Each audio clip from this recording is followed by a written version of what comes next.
Have you ever noticed how excuses feel safe? How they protect us from discomfort, from failure, from trying? This is the story of Elara Voss, a 16-year-old girl living in the heart of Vienna. A girl with a dream, and 1,000 excuses stopping her from chasing it. Elara lived with her mother in a small apartment overlooking the Danube Canal. Her dream was simple yet enormous. She wanted to become an illustrator, someone whose art spoke louder than her fears. But every time she tried, her excuses whispered louder. I'm not good enough. Others draw better. Tomorrow. I'll start tomorrow. And tomorrow never came. But life has a way of pushing us into change. One icy morning, her mother slipped on the steps outside their apartment. A broken wrist, 6 weeks off work, bills rising faster than hope. Suddenly, Elara's excuses weren't comforting anymore. They were chains. One evening, lost in thought, she wandered through Vienna's glowing Christmas market. Children laughed, lights sparkled, violins played softly in the winter air. And then she saw him. An old street artist, sketching portraits beneath a golden arch. His hands shook slightly, but his art flowed like water. You draw beautifully, she said. He looked up, eyes deep and knowing. Do you? He asked.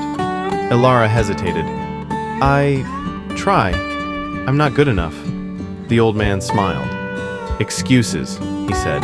They are the most expensive things in life. What do they cost? She asked. He placed his sketchpad in her hands.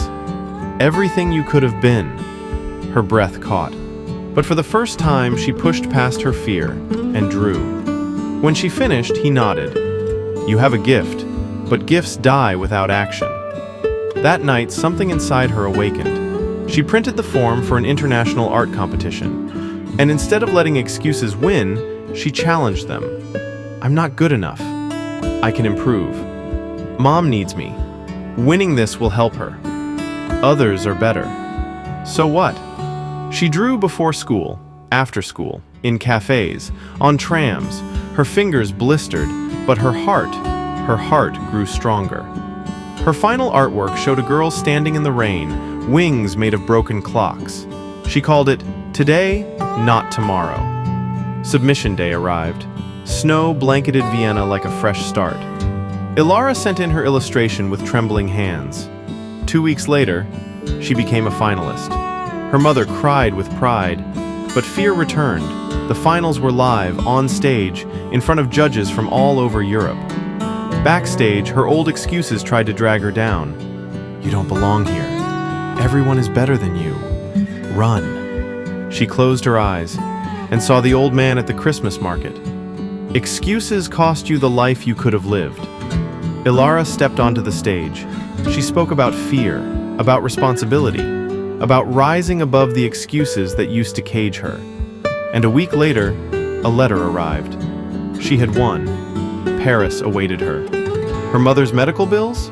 Covered. Her dream? Unlocked. Elara's life didn't change because she was talented. It changed because she finally took action. And the moral? Excuses are comfortable prisons.